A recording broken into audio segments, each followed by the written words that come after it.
સરકાર આવું આયોજન કરે એ સમગ્ર દેશ માટે નવાય છે। આપણે અનેક વખત જોયું છે સેવાભાવી સંસ્થાઓ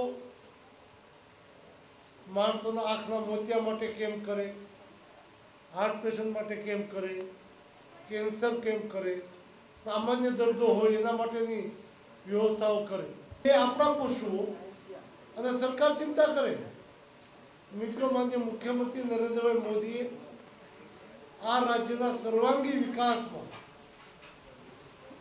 જ્યારે પોતાનું નેતૃત્વ આપ્યું ત્યારે આ રાજ્યના તમામ અંગ, ચાહે પશુપાલન હોય, ખેતી હોય કે જન્મ લેતા પહેલા કોઈ ગરીબ પરિવારની બેન દીકરીના કુખે જન્મનાર બાળક પોષણક્ષમ આહારના અભાવના કારણે અપંગ કે અશક્ત ન જન્મ લે એટલા માટે ઘેર બેઠા સુખડી કે શહેરો પહોંચાડવાની વ્યવસ્થા હોય તો એમની તમામ વ્યવસ્થા રાજ્ય સરકાર શાળા આરોગ્ય પરીક્ષણના આધારે કરીને ગમે એટલો ખર્ચ થાય તો પણ સરકાર ભોગવે। આપણા બાળકને સમયસર નિશાળે જવા માટે મુખ્યમંત્રી ખુદ ધોમધકતા તાપમાં એવા ગામડાઓમાં ફરીને બાળકને ભણાવવા માટેની આખી સરકાર મહેનત કરે। ગુજરાતના વિવિધ સેક્ટરનો અભ્યાસ કરે। તો પશુ આરોગ્ય મેળા શરૂઆતના વર્ષોમાં કેન્દ્ર સરકાર કે બીજા રાજ્યોને ગળે ઉતરતી, પરંતુ હવે જ્યારે સરકારે લગભગ રાજ્યમાં 161 કરતાં વધારે પશુઓમાં અલગ અલગ જગ્યાએ રોગ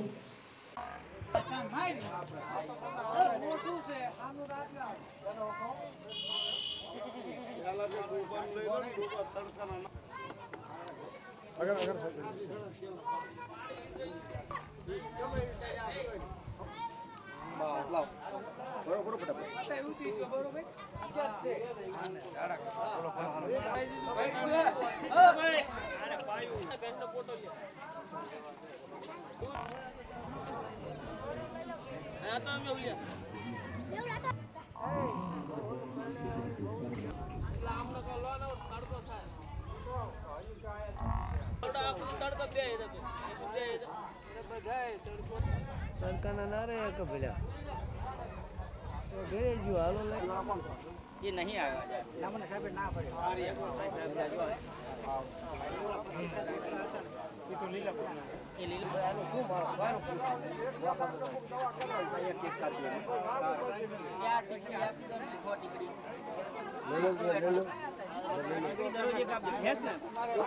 मोटा साहेब करे फिर ना लाभ लेवा पता दवा लई जाओ न हो तो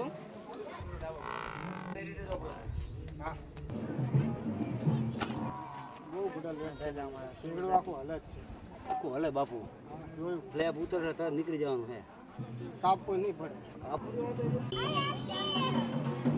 ઇન્જેક્શન આપી દો સાહેબ।